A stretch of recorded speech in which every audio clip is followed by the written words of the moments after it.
Doctor صاحب 9/11 بہانہ تھا، نشانہ اسلام تھا، آپ اس سے اتفاق کرتے ہیں؟ نوم چومسکی نے تو اس کے بانڈے پھوڑ دیے، وہ 9/11 کے بعد ٹیرر کا چپ لگا دی اسلام پہ،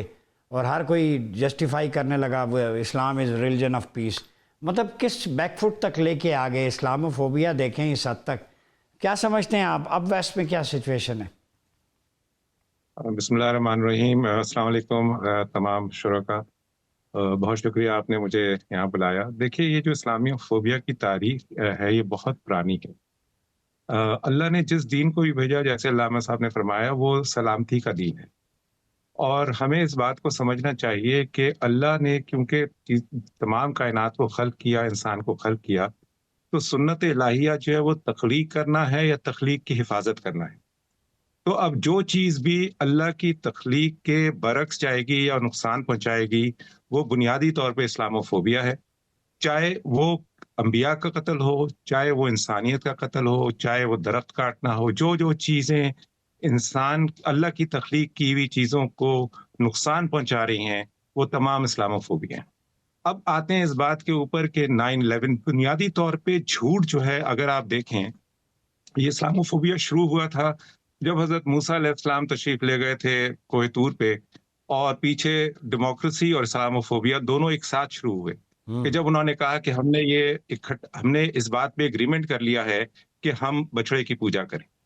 تو وہاں سے جو انسان کی عیاشی یا انسان کے وہ والے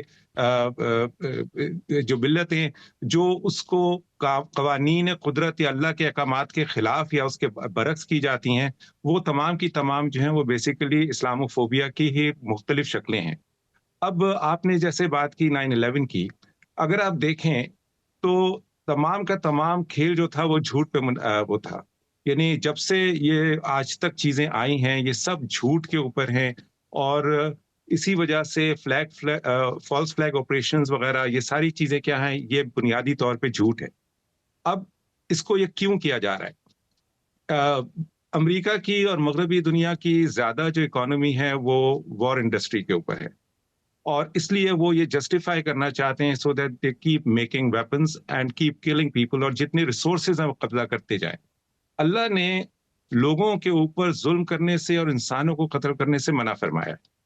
اور یہی اسلام کی سب سے بڑی خوبی ہے، کیونکہ اسلام جو ہے وہ ایگریشن کو کبھی سپورٹ نہیں کرتا، وہ صرف سیلف ڈیفenس کو سپورٹ کرتا ہے۔ اب اگریشن کو سپورٹ کرنے کے لیے آپ کو ایک فیک نیریٹو بنانا پڑتا ہے، جیسا کہ ہم نے دیکھا کہ 9/11 کے بعد سے اور اس سے پہلے بھی جتنے بھی مسلم ممالک ہیں ان کے سب کے اوپر جو حملے کیے گئے، وہ بنیادی طور پہ سارے کے سارے فیک نیریٹو کے اوپر تھے۔ لیکن جب بعد میں وہ جسے کہتے ہیں نا مار پیچھے پکار، بعد میں یہ کہتے رہنا کہ جی وہ غلط تھا یا نہیں تھا، اور وہ جسٹیفائڈ تھا یا نہیں تھا، جو نقصان پہنچنا تھا وہ معاشرے کی تباہی کے حوالے سے پہنچ گیا۔ ڈاکٹر صاحب، ہماری جو ہے وہ پہچان اسلام ہے، وی آر آل مسلمز، تو یہ میسج جو جانا چاہیے اکراس دا گلوب، اس کو آپ کیسے دیکھتے ہیں؟ دیکھیے، میں آپ سے عرض کرنا چاہ رہا تھا پہلے بھی یہ بات کہ اسلاموفوبیا جو ہے وہ اس وقت سے ہے جب سے اللہ تعالیٰ کا میسج آیا اور لوگوں نے اس کے خلاف ہمیشہ کام کیا۔ انہیں خوف تھا کہ اگر باقی سب لوگ مسلمان ہو جائیں گے تو ان کا جو روش ہے اپنی زندگی کی طرف وہ بدل جائے گی۔ جو امپورٹنٹ بات یہاں پہ سمجھنے والی ہے وہ یہ ہے کہ آپ نے جیسے فرقہ واریت کا نام لیا، فرقہ واریت خدا نہ کرے قرآن کی وجہ سے نہیں ہے، قرآن پہ تو تمام امت مسلمہ جو ہے وہ متفق ہے، کیونکہ اس زمانے میں بھی لوگ ایسے تھے جنہوں نے اسلام کا تو لبادہ اوڑھ لیا، اور اس کے بعد وہ ہر قسم کا جھوٹ اور میڈیا مینجمنٹ کرتے تھے، جس کی وجہ سے لوگوں میں اختلاف رائے پیدا ہوا کہ ہم نے یہ بات سنی ہے اور تم یہ بات بتا رہے ہو۔ تو یہ اختلاف رائے جو ہے یہ ہمیشہ سے جھوٹ کی بنیاد پہ سارا کھیل کھیلا گیا ہے۔ تو یہ جو تفرقہ ہے اس کی بنیاد یہی ہے، ہمیں یہ چاہیے مسلمانوں کو، آج کے خاص کر مسلمانوں کو، پڑھے لکھے لوگوں کو،